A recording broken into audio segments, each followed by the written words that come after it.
Aujourd'hui c'est jeudi et comme chaque jeudi c'est le jour de ma thèse en synthèse. Ce soir en thèse en synthèse on a la chance et l'honneur d'accueillir Lalaka. Comment vas-tu? Ça va bien, merci. Et toi? Très bien, merci. Je vais à présent lire ton résumé de présentation puis te laisser la parole. Donc, dans le nord du Québec, les humains et les chiens ont un peu une relation amour-haine. Alors que beaucoup n'imaginent pas leur foyer ou leur village sans chien, certains redoutent les attaques. Il faut dire que dans cette région, les habitants ont jusqu'à 10 fois plus de risques de se faire mordre par un chien que dans le reste de la province. Les humains et les chiens sont aussi plus exposés à la rage, maladie mortelle. Pour ta thèse, tu vas travailler main dans la main avec ces communautés nordiques afin de trouver des solutions pour améliorer la santé et le bien-être des humains, mais aussi des chiens. Ensemble, vous pourrez ainsi aider à restaurer l'équilibre dans cette relation. Je te laisse la parole. Merci Tofu pour la présentation. Merci à tout le monde d'être là pour m'écouter. Ça me fait vraiment plaisir de vous présenter ma thèse. J'espère que vous m'entendez bien. Donc effectivement, je vais vous parler du Nord, des chiens, des humains et d'un peu de santé avec tout ça. Le titre de ma thèse, il est un peu compliqué, mais je l'ai simplifié en réconcilier les humains et les chiens dans le Nord du Québec. Et plus précisément, c'est prioriser des interventions pour répondre aux enjeux Une seule santé à l'interface humain-chien dans le Nord du Québec. Donc vous voyez que le titre original, comme tous les titres de thèse, il est un peu bâtard. Donc je vais me présenter rapidement puisque c'est de coutume. J'ai fait donc bac S, classe préparatoire en bio, et après j'ai fait une école vétérinaire dont je suis sortie en 2016. J'ai commencé à m'orienter vers l'épidémiologie et l'interface entre les humains et les animaux. J'ai fait un master qui correspondait à ça avec l'école vétérinaire de Toulouse et le CIRAD. Après j'ai travaillé sur la grippe aviaire dans les services vétérinaires des Landes. J'ai fait des cours en ligne d'épidémiologie pour l'école vétérinaire de Toulouse et j'ai commencé mon doctorat en septembre 2019. Donc bon, ça fait un peu plus d'un an maintenant que j'ai commencé. Je vais commencer par vous donner un peu de contexte parce que mon terrain d'étude il est assez particulier. Donc comme vous l'avez compris avec le titre, je travaille dans le nord du Québec et je travaille plus précisément avec des communautés autochtones du nord du Québec. Donc, je vais vous faire une petite parenthèse là-dessus, parce qu'en général, c'est assez inconnu quand on n'est pas nord-américain, en fait. Donc, au Québec, il y a 11 nations autochtones qui sont réparties dans 55 communautés, en gros. Et chacune de ces communautés a son histoire, sa culture, sa langue. Chacune de ces nations, pardon. Moi, mon terrain d'étude, c'est plus précisément dans le Nunavik. Là, vous voyez, c'est la partie qui est tout au nord. C'est au nord du 55e parallèle nord. C'est comme ça qu'on le définit. Et moi, je suis vraiment à la limite sud du Nunavik, en fait. Et je sais pas vous, mais moi, je connaissais pas grand-chose aux communautés autochtones quand je suis arrivée au Québec. Donc, c'est pour ça que je vais vous en parler un petit peu plus. Je travaille plus précisément avec 4 communautés de nations différentes et une ville qui est non autochtone, qui est Schefferville.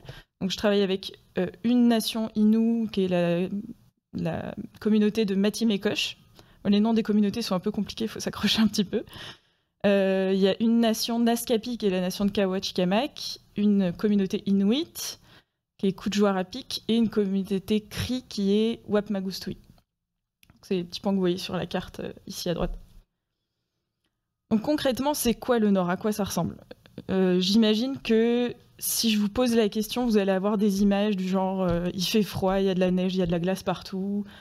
Si je vous parle des Inuits, vous pensez sans doute à un igloo, des gens qui vivent dans un igloo, des gens qui se déplacent en traîneau à chien, etc.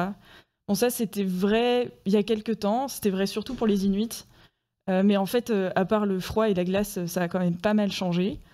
En réalité, ça ressemble plutôt à ça. J'espère que vous voyez la vidéo. C'est une vidéo que j'ai faite sur le terrain, justement à Kujwarapik et Wapmagustui. Donc vous voyez qu'en fait, ça ressemble à un village, tout ce qu'il y a plus banal, à part qu'il y a 2 mètres de neige et qu'on est au mois d'avril, mais sinon ça ressemble à un village, tout ce qu'il y a plus banal en fait. Aujourd'hui, les autochtones, ils sont tous sédentaires, ils ont l'électricité, ils ont l'eau courante, etc. Bon, Internet et le téléphone dans le Nord, c'est un peu compliqué des fois, hein, c'est un peu comme la Creuse finalement, mais à part ça, ils ont une vie assez semblable à la nôtre. Par contre, dans le Nord, c'est vrai qu'ils sont très isolés. Donc ça va avoir des impacts, je vais en reparler plus tard, mais notamment pour l'accès à certains services de santé, etc.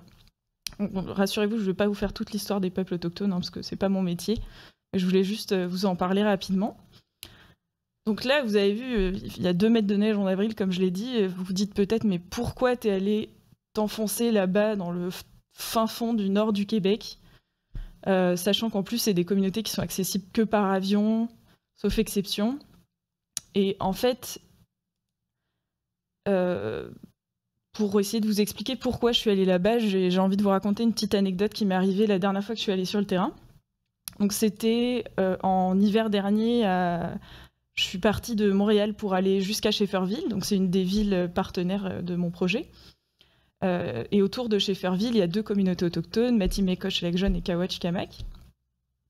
Donc pour rappel, je vous ai remis la petite carte à côté là, mais Schefferville, c'est à plus de 1000 km au nord de Montréal. C'est à la frontière du Labrador, c'est juste en dessous du 55e parallèle. Donc c'est une des communautés nordiques les plus au sud, mais c'est quand même déjà pas mal perdu, hein, on s'entendra. Donc j'arrive là-bas en plein mois de décembre, à l'aéroport de Schefferville, c'est un tout petit aéroport. Je suis partie à 6h du matin de Montréal, j'ai fait 4 heures d'avion, donc je suis un peu fatiguée. Il fait moins 15, mais en vrai, je suis trop contente d'être là, parce que c'est la 2e fois que je vais dans le Nord, mais c'est la première fois que je vais dans cette communauté-là. J'ai vraiment hâte de leur présenter mon projet. Donc je vais à la station de recherche, je pose mes affaires. La responsable de la station de recherche n'est pas là, mais je me retrouve face à ces 5 chiens. C'est tous des chiens nordiques. Les chiens nordiques, en gros, ils ressemblent à ça. C'est plus ou moins des croisés de ski, même si des fois, on ne sait pas trop avec quoi ils ont été croisés. Bon, les chiens, ils sont sympas, il n'y a pas de problème. Ils me font la fête et tout, ils retournent se coucher sur le canapé. Et puis, je pose mes affaires, je repars tout de suite. J'ai pas de temps à perdre, je suis pas là très longtemps. Et les chiens décident de m'accompagner. Et on marche, ça fait quoi, 10 minutes qu'on a quitté la station à peu près. Et en face de nous, il y a un autre groupe de chiens, d'environ 5 chiens, devant une maison, qui sont détachés, parce que là-bas, les chiens nordiques, ils sont détachés tout le temps, même quand ils appartiennent à quelqu'un. Et en fait, il va se passer ça.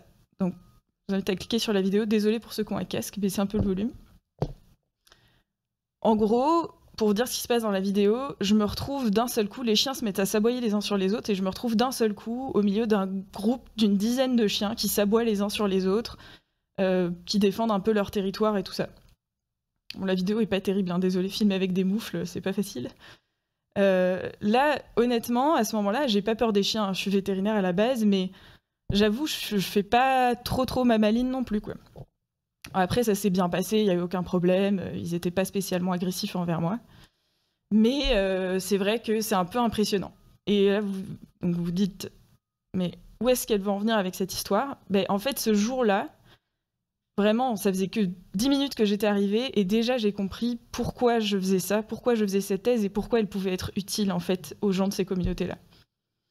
Je vais revenir dessus dans les prochaines parties pour essayer de vous faire comprendre aussi à vous pourquoi elle est importante. D'abord, si on vient sur le fait de se faire aboyer dessus par des chiens, bon, c'est pas très grave, ça a dû vous arriver plein de fois. Quand on n'a pas peur des chiens, ça va. Mais si vous avez peur ou si vous êtes phobique et que vous faites aboyer dessus par des chiens à chaque fois que vous sortez de chez vous, ça peut quand même affecter votre bien-être. Puis ça peut déclencher, comme je disais, des peurs, des phobies, etc.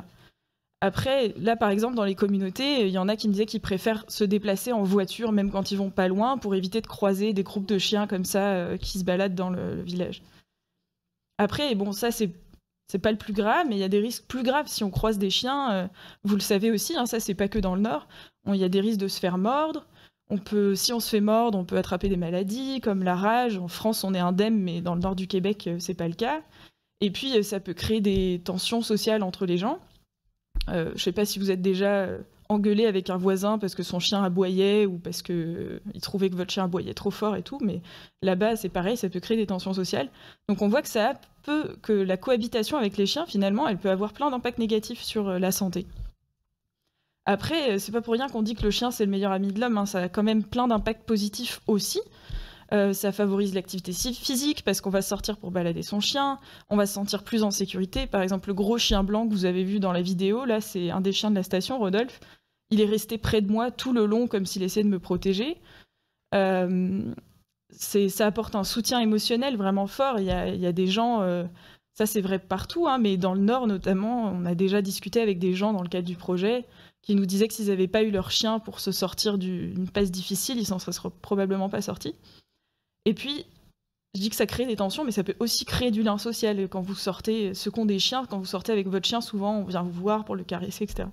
Donc ça a aussi plein de bénéfices. Donc, en fait, on voit que la cohabitation avec les chiens, c'est ça crée des impacts assez duels finalement. Il y a une certaine dualité dans cette cohabitation. Et dans le Nord, non seulement c'est vrai, mais c'est encore plus marqué. Tofu le disait dans le résumé, en fait, le risque de se faire mordre par un chien dans le nord du Québec, dans le Nunavik, il est jusqu'à 10 fois plus élevé en moyenne que dans le reste du Québec, voire même dans le reste du Canada. Mais à côté de ça, la citation que je vous ai mise, là, c'est une de mes collègues de recherche qui l'a recueillie auprès d'un aîné inuit, qui lui disait moi, si j'avais pas de chien, en fait, ma maison, ce serait pas vraiment un foyer, quoi. Je n'envisage pas ma maison sans un chien. Donc, d'où ça vient, en fait, le fait qu'il y ait autant de différences entre le sud et le nord quand on parle de cohabiter avec des chiens? Pourquoi c'est beaucoup plus marqué dans le nord, à la fois les problèmes et les bénéfices? En fait, il y a plein de raisons à ça. Par exemple, si on reprend la vidéo, je vous disais que tous les chiens là-bas dans le nord, les chiens nordiques, en tout cas les croisés husky, ils sont tous laissés en liberté. Donc forcément, si les chiens sont tout le temps détachés, il y a plus de risques de rentrer en contact avec eux. Ils ne sont pas forcément plus agressifs, au contraire, mais il y a plus de risques d'avoir des interactions, on va dire, dangereuses, quoi. Je vous disais aussi que c'était très isolé, parce que c'est très isolé, en général, il n'y a pas de vétérinaire dans ces communautés-là. En plus, c'est des communautés où les gens n'ont pas beaucoup d'argent. Donc c'est encore une raison supplémentaire pour qu'en fait, il y ait assez peu de... Enfin, il n'y a quasiment jamais de vétérinaire, à une exception près. Donc s'il n'y a pas de vétérinaire, les chiens ne sont pas vaccinés, ils ne sont pas stérilisés, et ils ne sont pas vaccinés notamment contre la rage. Donc ça augmente le risque d'attraper la rage aussi pour les chiens, et indirectement pour les humains. Après, il y a aussi des paramètres socio-culturels. Dans le Nord, si on pense aux Inuits et aux chiens de traîneau, je vous disais que c'est plus trop d'actualité maintenant, mais ils gardent quand même un lien très fort comme ça avec les chiens qui est lié à leur histoire et au fait qu'il y avait vraiment un vrai partenariat avant dans le Nord pour survivre entre les humains et les chiens. Donc ça, par contre, ça va renforcer vraiment les bénéfices potentiellement que peuvent apporter les chiens pour les gens dans ces communautés-là. Après, ça, c'est juste un exemple de facteur, mais il y en a plein d'autres. On peut citer le fait que les chiens sont quasiment toujours en surpopulation dans ces communautés-là, que parfois les enfants ont des comportements à risque, même si c'est pas forcément spécifique au Nord. En plus de ça, je vous parlais de la rage, mais la rage, elle circule de façon plus ou moins constante chez le renard arctique dans la région. Donc potentiellement, si un renard enragé rentre en contact avec un chien, ça fait rentrer la rage dans le village. Enfin, bref, il y a plein de facteurs possibles. Et en plus de ça, pour ajouter un peu de complexité, comme si c'était pas assez compliqué comme ça, tous ces facteurs-là, ils interagissent entre eux. Si je reprends l'exemple du manque de cliniques vétérinaires, donc c'est lié en partie à l'isolement, mais comme il n'y a pas de vétérinaire, je vous disais qu'il n'y a pas de vaccin, plus de risque de rage, ils ne peuvent pas stériliser les chiens, donc ça encourage la surpopulation. Le fait qu'ils aient une place socioculturelle particulière et que les gens n'aient pas la même perception des chiens là-bas, ça explique en partie qu'ils les laissent en liberté. En fait, là-bas, pour eux, un chien nordique, un croisé husky, il est beaucoup plus heureux s'il vit dehors. C'est un chien qui est fait pour vivre dehors, il a le poil pour, il a les muscles pour, etc. Il faut qu'il soit dehors, qu'il puisse courir, se dépenser, chasser sa bouffe, etc. Donc on voit que tous ces paramètres-là, ils sont interdépendants finalement les uns les autres. Et du coup, c'est assez compliqué à démêler. On a vraiment, c'est vraiment un bon sac de nœuds, quoi. Et on voit qu'il y a des paramètres qui dépendent plutôt des chiens. Je vous parlais de surpopulation et tout ça. Il y en a, on va plutôt agir sur les humains. D'autres, on va agir sur l'environnement. Donc quand je dis l'environnement, ça peut être les animaux sauvages, l'environnement géographique, mais aussi l'environnement, on va dire, structurel, le manque de services de santé, tout ça. Là, vous dites que déjà, c'est pas mal compliqué. Figurez-vous que j'ai bien simplifié le schéma pour vous, parce que si vous dites que ça, c'est un sac de nœuds, attendez de voir celui-là. Ça, c'est un schéma que des collègues de mon équipe de recherche ont fait. Je vais clairement pas vous le détailler, hein, c'est juste pour vous montrer un petit peu à quel point c'est complexe, en fait, comme contexte là-bas. Donc, si je reprends ce que je disais juste avant, c'est vraiment pas simple, parce qu'on a plein de facteurs différents à prendre en compte. En plus, c'est des facteurs qui dépendent de plusieurs secteurs différents, parce que si on reprend les facteurs dont je vous ai parlé, il y en a qui dépendent des services de santé, il y en a d'autres qui dépendent de l'éducation. Si on pense au comportement à risque des enfants, il faut faire de l'éducation. Il y en a qui dépendent de la santé animale, il y en a qui dépendent des autorités politiques, etc. Et c'est même à cheval entre plusieurs disciplines. Il y a les sciences de la santé, mais il y a aussi des sciences sociales, si on veut prendre en compte les paramètres socioculturels. Il y a des sciences de l'environnement, etc. Donc, qu'est-ce qu'on peut faire finalement ? En fait, c'est des problèmes qui sont pas vraiment nouveaux. Ça fait un moment qu'on se rend compte qu'il y a plus de problèmes de morsures, notamment dans le Nord qu'ailleurs. Donc on n'est pas resté quand même les bras croisés. Il y a le gouvernement du Québec et celui du Canada qui ont essayé de faire des choses. Notamment, ils ont envoyé des vaccins contre la rage gratuitement dans certaines communautés. Ils ont formé des gens pour vacciner les chiens sur place, donc des gens des communautés, pour devenir des vaccinateurs locaux. Il y a des vétérinaires, il y a un vétérinaire de la faculté de médecine vétérinaire qui fait des tournées tous les ans, etc., pour vacciner les chiens. Il y a certaines communautés qui ont recruté des associations extérieures pour venir faire des stérilisations sur les chiens. Mais c'est très ponctuel, ils vont venir une fois, 2 fois peut-être, et puis après c'est fini. Il y a certaines communautés qui ont essayé d'obliger les gens à attacher leurs chiens aussi, avec plus ou moins de succès, je vous en reparlerai. Et puis, il y a certaines personnes, en général, c'est des non-autochtones, c'est des blancs, qui vivent dans le nord là-bas, et qui se disent ces pauvres chiens qui ont froid, etc. Et puis, de toute façon, il y en a trop dans la communauté, donc je vais en récupérer quelques-uns et je vais les envoyer dans des refuges au sud pour qu'ils soient adoptés par des familles, quoi. Sauf qu'on a plusieurs problèmes avec ces mesures. D'abord, je vous parlais des vaccins, ou même de la stérilisation. C'est des mesures qui dépendent d'organismes extérieurs. À chaque fois, la communauté, elle est obligée d'appeler ou le ministère pour avoir des vaccins, ou l'association. En plus, l'association, il les paye. Il paye l'association pour qu'ils puissent stériliser les chiens. Donc, du coup, on peut se demander si vraiment ça va être durable. Si les communautés ne sont pas autonomes pour mettre en place ces mesures-là, ça risque de ne pas durer très très longtemps. Après, il y a des problèmes d'acceptabilité sociale aussi. Je vous parlais de faire adopter les chiens dans le sud. En général, c'est très mal vu justement parce que pour les gens du nord, un chien nordique, il doit vivre dans le nord, dehors, avoir sa vie, etc. Même s'il a un propriétaire, qu'il a quelqu'un qui s'occupe de lui, qui le nourrit, etc. Sa vie, c'est d'être dehors. Donc l'envoyer par avion dans une famille du sud qui va le mettre dans une maison, lui mettre des petites robes et tout, je vous dis ça parce que je l'ai vu. Pour eux, c'est juste aberrant, quoi. Et le fait d'attacher les chiens, c'est pareil, ça contrevient à toute leur perception culturelle des chiens, donc c'est compliqué pour eux de le mettre en place. Et puis de manière générale, du coup, ces solutions, on se rend compte qu'elles sont pas très efficaces. Bon, déjà, on n'a pas beaucoup de données avant leur mise en place pour savoir si vraiment elles ont changé quelque chose. Et puis même là, on se rend bien compte qu'en général, ça dure qu'un temps et qu'au bout d'un moment, elles sont abandonnées. Et surtout, je ne sais pas si vous avez remarqué, mais un peu plus tôt, je vous ai parlé de tous les bénéfices qu'on avait à côtoyer les chiens. Et toute cette mesure-là, elle se focalise que sur les risques, que sur les problèmes. Elle ne se focalise pas du tout sur les bénéfices, alors que c'est important. Si on juge que les chiens, c'est juste un risque, on les élimine tous, je caricature, mais bon. Alors qu'en fait, non, il y a aussi plein de bénéfices à valoriser. Donc en fait, ce qu'il faudrait qu'on arrive à faire, c'est qu'il faudrait qu'on arrive à trouver en amont des solutions dont on sait qu'elles vont être durables, acceptables et efficaces. Et en fait, c'est ça le boulot de ma thèse. Ça va être d'identifier tous les éléments qui vont nous permettre d'estimer si, a priori, cette intervention-là, elle va être durable dans le contexte des communautés, ou acceptable ou efficace.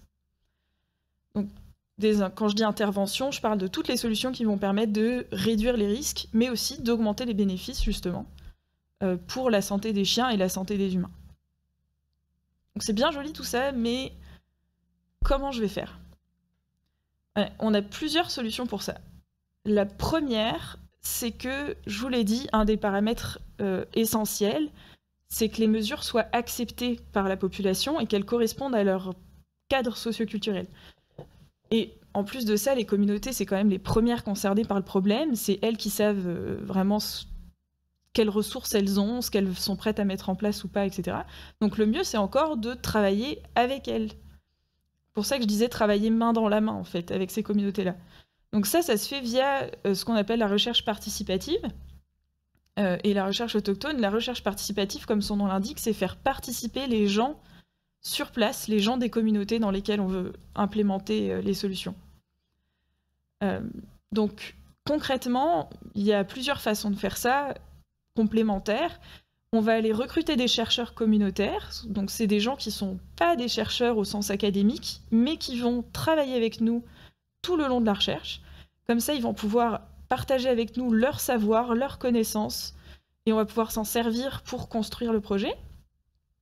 Avec ces chercheurs-là, on va collaborer équitablement du début à la fin de la recherche. Par exemple, quand la vidéo que je vous ai montrée au début, où j'étais à Shefferville, j'y allais pas pour collecter des données, j'y allais pour leur présenter mon protocole de recherche.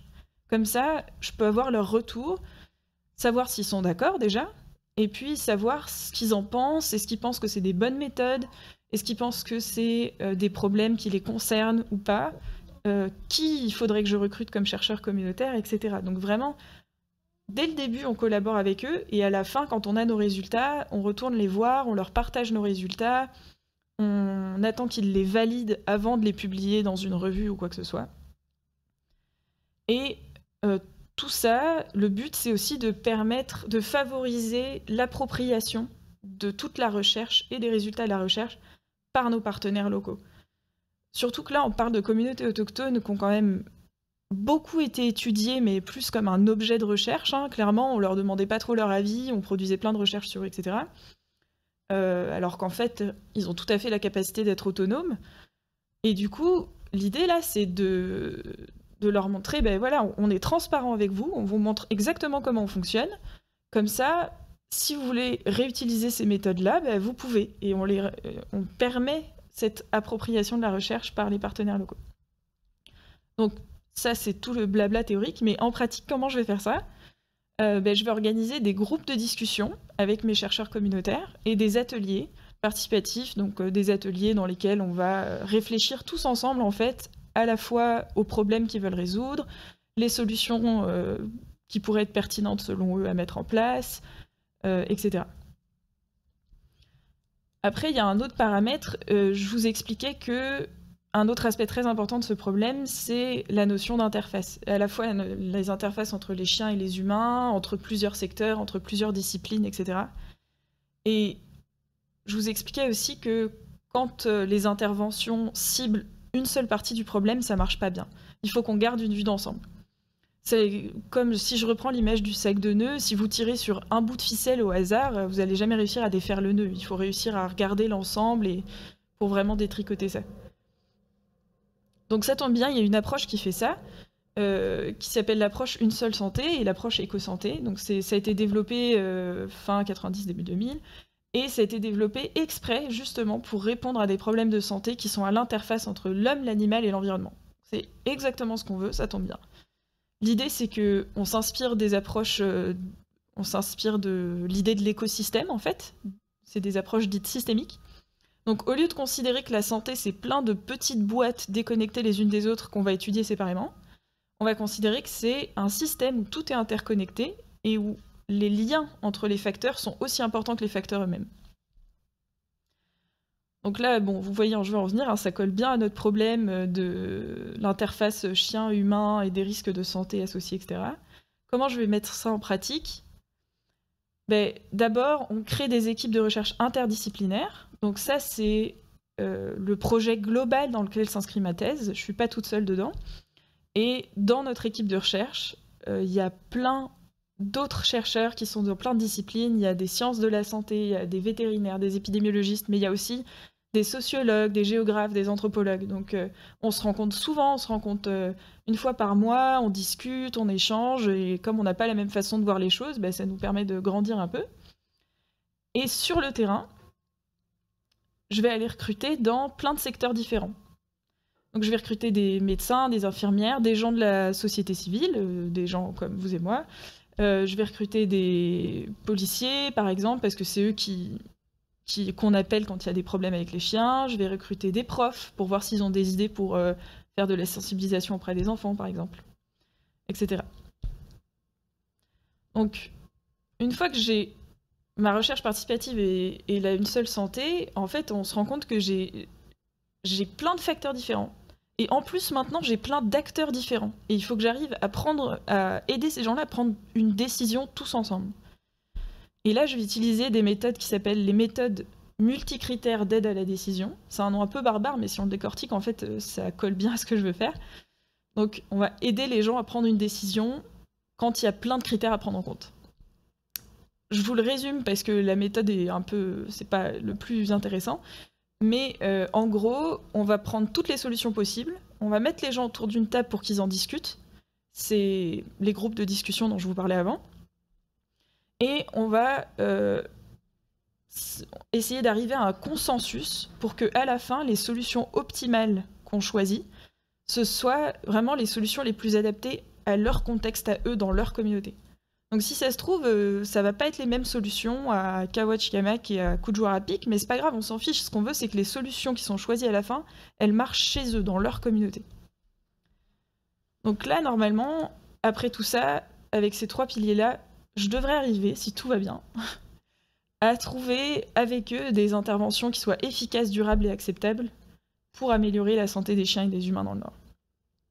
Donc là, j'en suis là pour l'instant. Je devais commencer ma collecte de données cet été sur le terrain, mais bon, vous vous en doutez, c'est un peu repoussé du coup. Mais j'avais envie quand même de vous partager ça parce que je trouve que c'est un contexte d'étude vraiment super intéressant. Merci de m'avoir écouté. N'hésitez pas si vous avez des questions.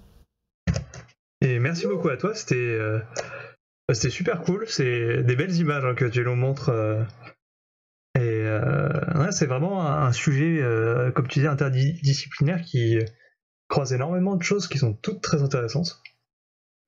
Donc merci beaucoup pour ta présentation, c'était génial. Bah, merci à vous. CXZ, je vois que tu es démuté, je t'en prie, pose ta question, ou tes questions.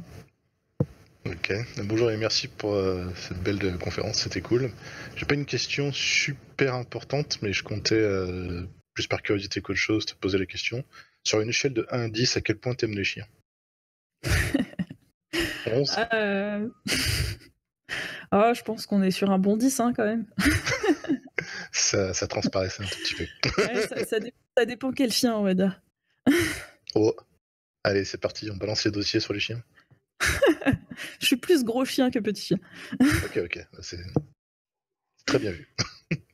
Bon voilà, c'était juste pour... Ça se ressent en antenne, donc je comptais appuyer un peu dessus. Merci pour la conférence, c'était super. Merci. Merci pour cette première question légère. Chimiste, à ton tour. Non, vas-y, Pinta. Moi? Ah bon, Pinta, dans ce cas-là, à ton tour, hein, si Chimiste ça le traque. D'accord, bah, merci beaucoup pour la présentation, c'était super intéressant. Moi j'ai 2 questions. J'en avais une sur le MCDA. Du coup tu disais c'est des réunions, enfin c'est un ensemble de solutions possibles qui est décidé en réunion, mais c'est quoi comme méthode? C'est une méthode où au final tu vas plutôt rentrer ça dans un tableur Excel et utiliser des formules et décider de ce qui est optimal, ou c'est vraiment juste après une très longue réflexion où tout le monde a décidé que c'était la meilleure solution? C'est vrai que j'ai pas précisé. En fait, c'est vraiment une méthode avec un modèle mathématique à la fin. C'est un peu hybride parce qu'en fait, l'idée c'est d'essayer de structurer les préférences des gens au lieu qu'ils disent juste bah moi je pense que ça ce serait plus efficace pour par exemple réduire la surpopulation des chiens. On va essayer de leur faire donner une note à chaque fois. Donc pour chaque solution, on va dire ok, combien tu la noterais pour son efficacité pour réduire la surpopulation des chiens, par exemple, sur une échelle de 0 à 100. Et du coup, on va réussir à tout chiffrer, même si à la base c'était juste des discussions de groupe, et on va pouvoir faire un modèle mathématique avec ça, donc pour avoir à la fin une liste d'interventions par ordre de la plus performante à la moins performante. Et du coup c'est des algos d'optimisation en gros quoi. Ouais, c'est ça. En fait, à la base, l'IMCDA, c'est issu plutôt de l'ingénierie et tout ça. Donc, en épidémiologie, c'est assez récent qu'on l'utilise, mais à la base, oui, c'est des algorithmes de décision, etc. D'accord. Et du coup, j'ai une deuxième question. Alors, en fait, peut-être que tu l'as dit, mais j'ai pas forcément suivi. C'est quand les chiens se retrouvent à l'état, quand ils se retrouvent tout seuls dans la nature, est-ce que, bon, déjà, il y en a qui reviennent à l'état sauvage, et surtout, est-ce qu'il y en a qui se croisent avec éventuellement d'autres animaux avec lesquels ils pourraient se croiser? Je sais pas, enfin, j'imagine des loups ou des choses comme ça. Ça arrive, c'est assez rare. En fait, les 3/4 des chiens, quand on arrive là-bas et qu'on n'a pas l'habitude, on a l'impression qu'il y a que des chiens errants, mais c'est pas vrai. Les 3/4 des chiens, ils appartiennent à quelqu'un et ils s'éloignent pas tant que ça de leur village, en fait. Il y a quelques groupes de chiens sauvages dans certains villages qui du coup restent vraiment à l'extérieur des villages, en fait, plutôt dans les bois autour, etc., et qui là parfois se croisent avec les loups. Mais les chiens qui sont vraiment domestiques, qui sont à des gens, donc la majorité des chiens du village, ils s'entendent pas trop avec les loups sauvages. En général, ça finit en bataille et ça se finit pas bien pour le chien. Donc c'est vraiment rare qu'ils s'hybrident. Ça peut arriver, mais c'est pas très fréquent. D'accord. Bah, merci beaucoup pour les réponses. Je t'en prie. Du coup, on va continuer. Kimiste, es-tu prêt à poser la question maintenant? Mais j'étais prêt, c'était juste par politesse. D'accord. Et du même coup, oui, alors moi j'ai une question. C'est quoi, en termes de taille de population, c'est ce genre de communauté? Celles dans lesquelles je vais, il y a entre 800 et 1000 habitants. Sachant que c'est en fait Schefferville, Matimekeuch, c'est le même endroit en fait. Matimekeuch est inclus dans Schefferville par exemple. Donc si tu comptes tout ensemble, il y a 1000-1200 habitants. Et sinon, ça tourne entre 800 et 1200 habitants. La capitale du Nunavik, il y a plus de monde. Et du coup, en fait, j'ai une question de méthodologie. C'est vous avez l'air d'avoir un impact très fort en fait sur ces populations du fait de votre étude. Comment vous faites pour savoir, ou par quelle méthode vous employez pour distinguer l'impact du fait de votre présence et du fait de faire l'étude sur les conséquences que ça pourrait avoir sur votre étude et sur les résultats en fait? À quel point vous êtes sûr de ne pas biaiser vos données en fait? Bah, je suis vraiment contente que tu poses la question. En fait, il y a un de mes objectifs dont je vous ai pas parlé parce qu'il arrivera plutôt vers la fin de ma thèse, mais qui répond un peu à cette question, enfin qui va essayer de répondre un peu à cette question, où on va essayer d'évaluer justement l'impact du projet sur les gens qui y ont participé, que ce soit en termes d'évolution des connaissances, de la perception des chiens, évolution en termes de est-ce qu'ils ont réussi à s'approprier le projet, etc. Après, c'est surtout du qualitatif. On va pas mesurer vraiment des biais comme on le ferait en statistique, etc. Parce que en qualitatif, on fonctionne pas trop comme ça. On va plutôt avoir une démarche réflexive. S'il y a des gens des sciences sociales, ça doit leur parler. Moi, c'est nouveau pour moi, mais où en fait, on va essayer de se poser la question directement. Ok, moi, j'arrive avec telle culture qui est différente de la leur, donc quel impact ça peut avoir sur eux, etc.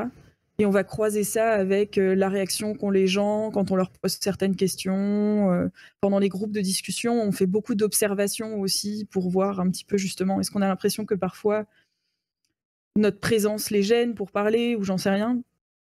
Donc voilà, en fait, c'est en croisant toutes ces données-là qu'on devrait réussir à connaître un petit peu notre impact sur le projet. Est-ce que ça répond à ta question? Ouais, merci bien. Alors, je vais passer par les quelques questions qui ont été écrites. Donc, on a une question de Léna qui demande quelles sont les pistes que tu penses développer pour aider les communautés avec lesquelles tu travailles.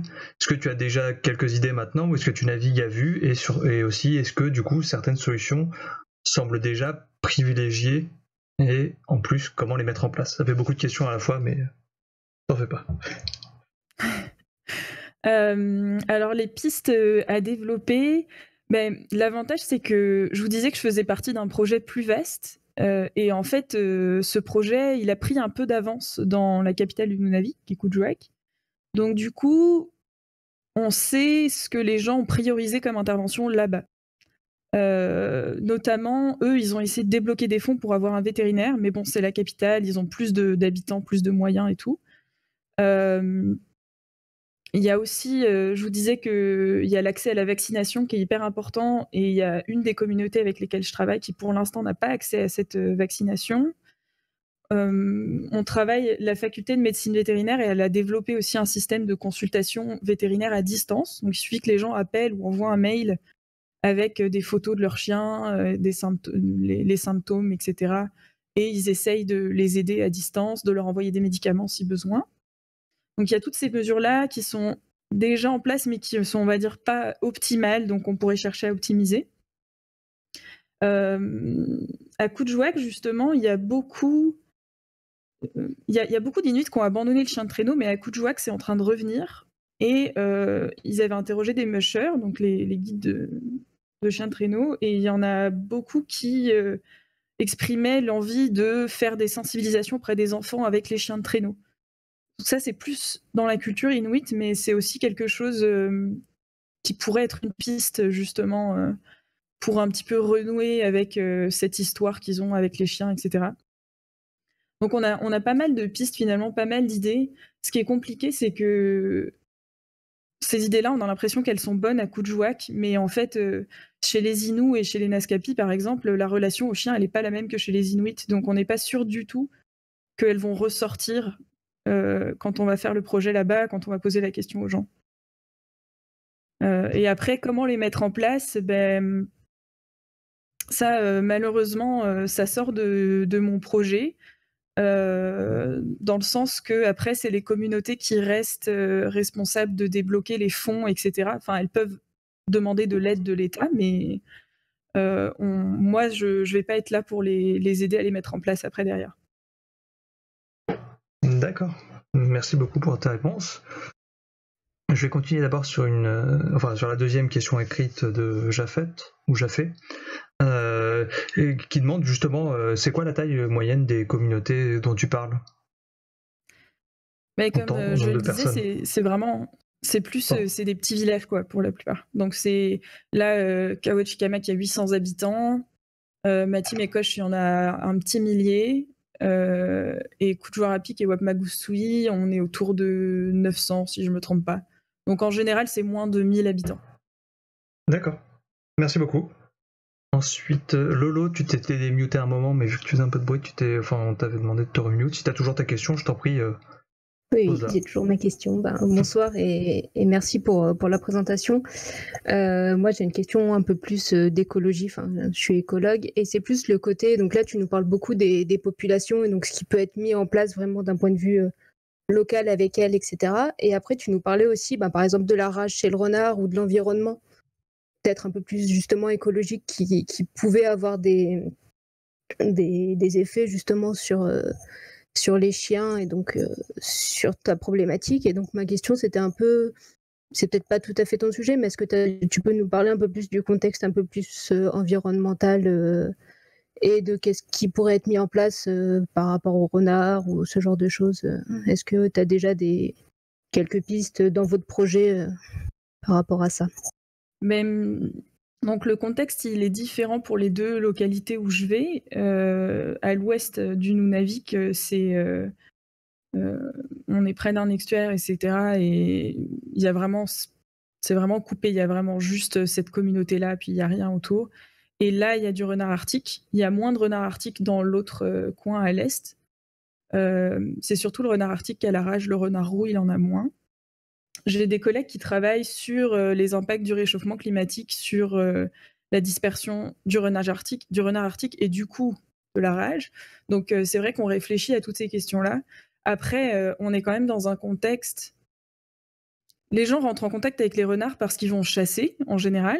Puis comme le renard est enragé, il a plus peur de l'homme, donc il se rapproche. On ne peut pas empêcher les gens d'aller chasser parce que c'est des populations qui dépendent énormément des ressources de leur territoire. La nourriture là-bas, comme elle est importée, elle coûte très cher, souvent elle n'est pas de très bonne qualité, etc. Donc au contraire, on les encourage à reprendre leur mode de vie traditionnel avec de la chasse et tout ça.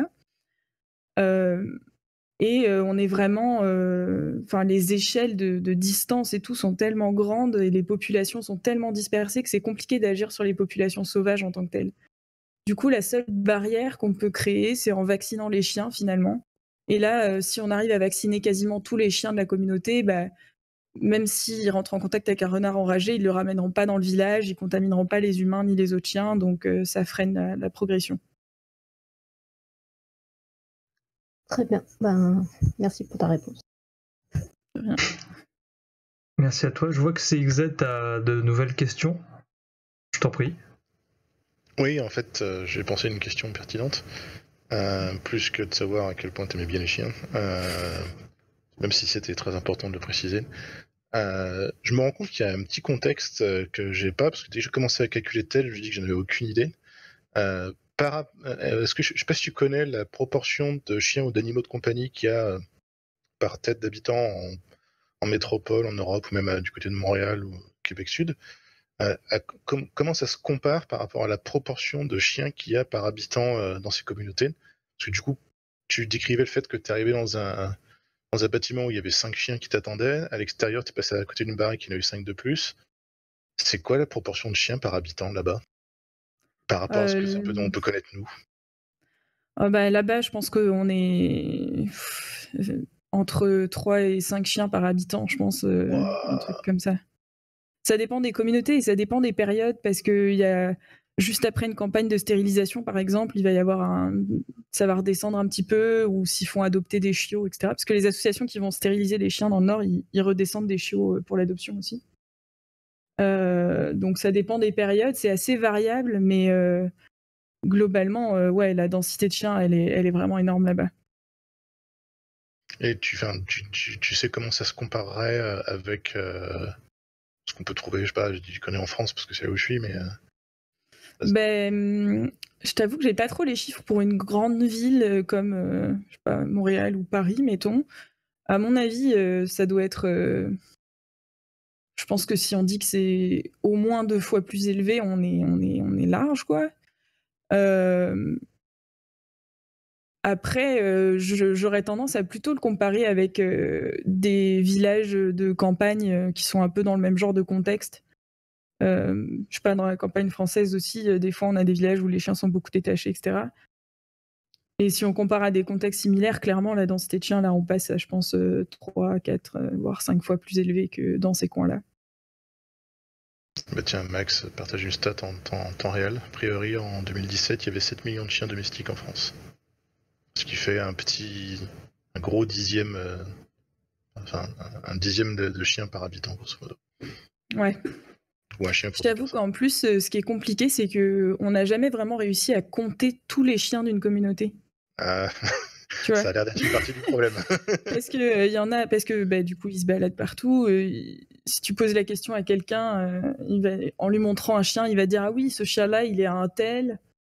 Donc les gens savent à peu près à qui appartiennent les chiens, mais en même temps, c'est toujours compliqué de savoir combien il y a de chiens par maison.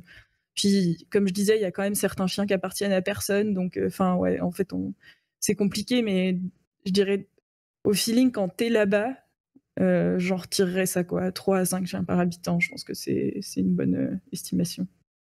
Ok, merci beaucoup. De rien. Et on continue sur les questions, et je vois que Maëlle en a une. Je t'en prie. Oui, bonsoir.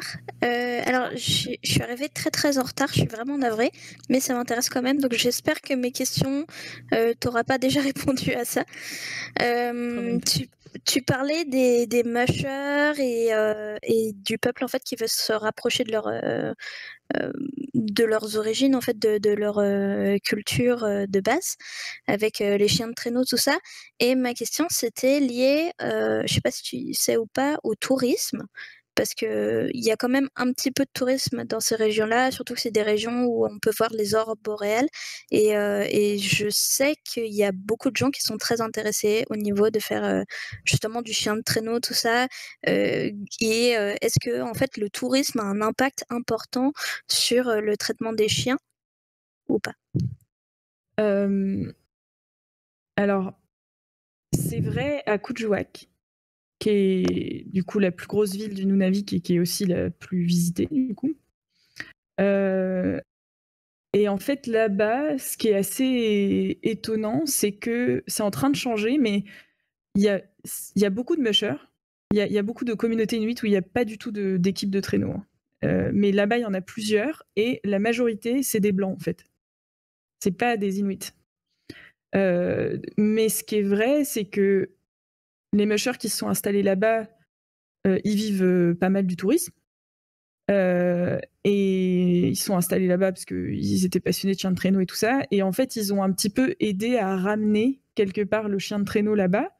Et du coup, ça a encouragé certains Inuits à s'y remettre, entre guillemets. Parce que justement, ils voyaient qu'il y avait aussi des opportunités au niveau du tourisme et que ça faisait revivre un petit peu une tradition qu'ils avaient connue, dont leurs grands-parents leur avaient parlé, quoi. Ok. Du coup, j'avais une autre question qui est malheureusement très triste parce que je suis contre ça, mais en tout cas, dans mon imaginaire à moi, des clichés que j'en ai, c'est le chien de traîneau. En général, c'est les huskies et les chiens vraiment forts comme ça. Et est-ce que tout ce qui est de la vente des chiens, je sais qu'il y a beaucoup de gens, ils veulent absolument des huskies comme animaux de compagnie. Est-ce que ça aussi, ça a un impact ou pas sur la communauté, ou justement, est-ce qu'ils sont trop loin, ils sont trop éloignés, ou est-ce qu'ils n'ont pas assez de moyens pour mettre ça en place, ou justement, est-ce que c'est trop, il y a trop de croisements entre les chiens et du coup, ils peuvent pas utiliser ça pour essayer de garder le contrôle sur la population des chiens? Ben, c'est un peu les deux, en fait, dans le sens que, bon, d'une part, la plupart des chiens, je ne sais pas si vous avez fait attention dans la vidéo, mais clairement, on voit qu'il y a eu du ski à un moment donné, mais loin, quoi. Donc effectivement, il y a beaucoup de chiens qui sont croisés maintenant parce que les gens du communauté ont aussi des chiens qu'ils appellent des chiens du sud. En fait, c'est des chiens de race genre labrador, berger allemand, tout ça. Donc tout ça, ça se mélange. Du coup, ça contribue à perdre le ski, ce qu'ils appellent le Eskimo Husky, qui était la race traditionnelle des Inuits, et qui est la seule acceptée sur les courses de traîneau d'Inuits. Et il y a un autre facteur, c'est qu'en fait, cette race-là, en fait, elle est assez protégée parce qu'elle a failli disparaître. Donc, en général, les chiens qui sont envoyés au sud pour adoption, c'est des croisés de husky, mais c'est pas des Eskimo Husky. Les Eskimo Husky, ils sont échangés entre mushers inuits en général, ou avec des mushers blancs éventuellement, mais rarement avec le sud. Pourquoi elle a failli disparaître, cette race? Parce que dans les années 50-60, le gouvernement du Québec a abattu en masse les chiens de traîneau inuits, pour plein de raisons, pour des raisons politiques, mais aussi parce qu'il y avait en fait, les Inuits commençaient à se sédentariser et il y avait beaucoup de chiens en même temps, au même endroit, donc ça favorisait les épidémies, mais bon, c'était clairement aussi politique, hein. Toujours est-il que, du coup, ils ont quasiment exterminé la race Eskimo Inuit du Québec. Eskimo Husky, pardon, du Québec. Donc du coup, ils sont allés en chercher ailleurs pour pouvoir remonter des équipes de chiens de traîneau. Ils ont remonté une course de chiens de traîneau aussi qui s'appelle la course Ivakak, qui traverse le Nunavik du nord au sud, pour valoriser cette race, encourager les gens à récupérer des chiens et les faire reproduire pour conserver la race et les faire courir. Donc cette race-là, vraiment la race pure, entre guillemets, elle est hyper protégée. Ok. Et donc du coup, ouais.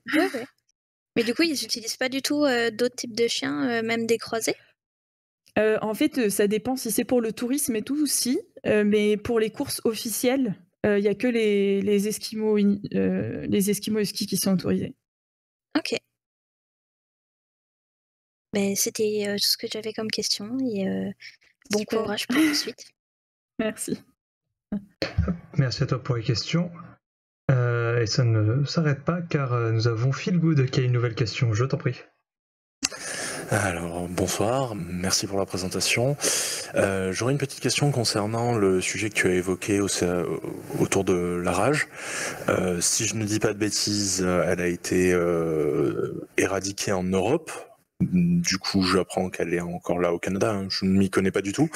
Quelle est la problématique là-dedans? Est-ce qu'il y aurait une manière de l'éradiquer comme ça l'a été en Europe? Comme tu l'as mentionné tout à l'heure, c'est présent dans des populations de renards sauvages, donc ça sera sans doute pas possible. Mais est-ce qu'il y aurait quels sont les degrés d'action là-dessus et quel est l'impact, quoi? En fait, dans le contexte du Québec, c'est vraiment juste impossible à envisager d'éradiquer la rage. Parce que si je vous remontre une carte du Québec, là, pour vous donner une petite idée. En fait, je ne sais pas si vous avez le Québec en tête, mais les populations de renards arctiques, elles circulent. L'hiver, il y a de la banquise qui permet de relier en gros tout le nord du Canada. C'est genre un gros ensemble. Et on a montré que les renards arctiques du nord de l'Amérique, ils circulent, c'est quasiment la même population d'un point de vue génétique de l'Alaska au Groenland, quoi. Donc, on se doute bien que dans ce contexte-là, c'est juste impossible en fait d'éradiquer la rage parce que c'est des populations qui sont beaucoup trop dispersées, beaucoup trop vastes. Nous, en France, comme le paysage, il est déjà c'est plus petit, hein. Puis comme le paysage, il est hyper morcelé. Souvent, les renards sauvages, en fait, on sait où ils sont. Ils sont dans des bois un peu isolés ou près des maisons, etc. Donc, si on balance des appâts là-dedans, on est pas mal sûr que, au bout d'un moment, on va réussir à toucher tous les renards, quoi. Et comme les voisins européens ont fait la même chose, plus ou moins, pas tous, mais plus ou moins. Du coup, même aux frontières, on n'a pas trop de problèmes. Tandis que là, les distances sont tellement grandes, les populations sont tellement éparpillées que c'est juste impossible, quoi. Merci pour la réponse. À moins que tu aies une autre question, Feelgood peut-être? Non? Non, c'était juste pour remercier. Est-ce que je peux ajouter un petit truc qui a été dit et qui n'est pas forcément vrai? C'est que la rage, elle n'a pas été éradiquée en Europe. Oui, pas dans toute l'Europe, c'est vrai. Je veux dire, elle a été éradiquée en France, mais oui, t'as raison de le préciser. Pas que, parce que genre très récemment, en fait, je crois il y a 2 ans, il y a une loi qui a été votée en Haute-Savoie, là d'où je viens, qui permet en fait aux chasseurs de tuer les renards à vue et les animaux errants à vue, parce que les renards, en fait, ils ont encore la rage et des fois ils mordent ces animaux errants. Et c'est pour ça en fait que la loi a été votée, parce que les gens, voilà, ils aimaient pas ça. Donc voilà, je me tais maintenant. D'accord, mais j'étais pas au courant de cette loi. Je t'avoue que je suis un peu étonnée parce que il semblait qu'officiellement on était encore indemne, mais alors, le problème c'est que j'ai pas entendu parler de ça. Ceux qui ont voté cette loi, c'est tous les citadins qui font partie des grosses villes et qui ne vivent pas en fait dans les zones périurbaines, les petits villages, là où il y a vraiment en fait les animaux et là où se fait vraiment la chasse. Et ça a posé énormément de problèmes et il y a eu énormément de pétitions qui ont été faites pour essayer d'annuler cette loi, parce que les habitants en fait ils n'étaient pas d'accord et qu'ils ont vu plein de leurs animaux de compagnie à eux qui ne portaient pas de collier parce qu'ils en avaient pas besoin, parce qu'ils avaient un grand terrain, et qui se sont fait abattre par des chasseurs qui se baladaient juste comme ça. Et ça pose énormément de problèmes parce que des fois, en fait, les chasseurs, ils sont pas sur un terrain de chasse officiel et ils vont juste se balader dans un champ qui appartient à quelqu'un, et quand il y a un animal de compagnie qui se balade, bah, des fois, genre s'il a une grosse fourrure, on voit pas le collier et il se fait abattre. Ouais. Mais c'est vrai que c'est en fait bon, déjà c'est à la frontière, donc peut-être que la situation a changé à la frontière, effectivement. Mais ce qui est d'autant plus étonnant, c'est qu'en France, on n'a aucun problème à avoir accès à des vaccins de la rage. Donc si on vaccine tous les chiens, on protège quand même bien les populations même humaines, quoi. Après, en fait, je connais pas le contexte, donc justement, ceux qui ont voté cette loi, ils ne connaissent pas grand-chose. Et les chiens, en soi, ils donnent la rage à personne. On n'a pas eu de problème, en tout cas, il n'y a pas eu de cas recensés de personnes qui ont été touchées par la rage, qui ont été mordues par un animal sauvage. C'est juste qu'en gros, il y a une grosse trade en fait autour de la chasse dans cette région-là de la France. Et les chasseurs, en fait, ils se plaisent bien à juste tuer des renards parce que ils sont considérés malheureusement comme nuisibles. Et il y a beaucoup de populations de renards en fait qui sont en voie d'extinction dans cette région-là à cause de ça. Ok. Ce qui n'est pas le sujet, en fait. Je suis désolée. Non, il n'y a pas de souci. Bah, écoute, je regarderai, j'étais pas au courant de ça. Merci à vous tous. J'ai vu qu'il y avait une question de Overview qui me demandait comment j'ai connu ce problème, pourquoi cet endroit plutôt qu'un autre. Il doit y avoir le même genre de problème dans d'autres endroits du monde. C'est très vrai. En effet, j'ai oublié, désolé, je laisse. Mais oui, c'est très vrai. Il y a les problèmes, notamment liés à la rage ou à la surpopulation des chiens, etc. Il y en a dans beaucoup d'endroits dans les pays, on va dire, en voie de développement. J'aime pas trop ce mot-là, mais on va dire ça. En fait, la rage, c'est ce qu'on appelle une maladie négligée. C'est-à-dire que c'est une maladie qui fait quand même des millions de morts par an dans le monde, mais déjà, nous, dans les pays occidentaux, globalement, on n'est pas trop touchés. Bon, le Canada, là, c'est un cas particulier. Donc, tout de suite, c'est un peu moins intéressant. Et souvent, c'est aussi dans des endroits où il y a plein d'autres problèmes à gérer. Même dans les communautés du Nord, d'ailleurs. Il y a des problèmes de logement, il y a des tas de problèmes sociaux, de ce problème sanitaire et tout ça. Du coup, c'est vrai qu'il y a ce problème-là partout dans le monde. Heureusement, il y a des équipes de recherche qui bossent là-dessus aussi dans d'autres endroits du monde. On peut pas être partout. Peut-être qu'après ce projet-là, je partirai bosser sur la rage, je sais pas, au Sri Lanka par exemple. Mais oui, c'est d'ailleurs l'OMS en a fait une de ses préoccupations majeures il y a pas très longtemps. Après, comment j'ai connu ce problème ? Ben en fait, je voulais absolument faire mon doctorat sur un problème qui était à l'interface entre l'humain et l'animal. C'est vraiment ce qui me passionne. Et j'ai suivi plusieurs opportunités de doctorat. Et c'est comme ça que j'ai découvert ce sujet-là. Et du coup, ça m'a intéressée parce qu'en plus, c'est un contexte d'études que je connaissais pas du tout, en fait. Donc, ça m'a permis de découvrir des nouvelles cultures, un nouveau contexte, etc. Donc, voilà. Ok. Mais à côté de ça, je pense plus qu'on ait de questions spécifiques pour ce MTES. Du coup, je te remercie encore une fois, évidemment, pour ta présentation très bien et les réponses aux questions très, très bien, elles aussi. Avec plaisir, merci. Et ainsi donc, je vous dis bonne soirée. On n'a pas de MTES de prévu prochainement. Mais bon, moi, évidemment, si jamais il y en a des nouveaux qui arrivent, et si jamais vous êtes thésard et que vous avez envie un peu de parler de ça, n'hésitez pas à poser votre candidature dans le salon candidature. Et si en tant que thésard étant passé ici, vous trouvez que c'est super bien de le faire, n'hésitez pas à en parler à vos collègues doctorants et doctorantes. Et on se fera un plaisir de les accueillir. Mais dans tous les cas, merci beaucoup à vous tous. Et je vous souhaite une bonne soirée. On va pouvoir terminer l'enregistrement et parler plus légèrement à partir de maintenant. Ciao!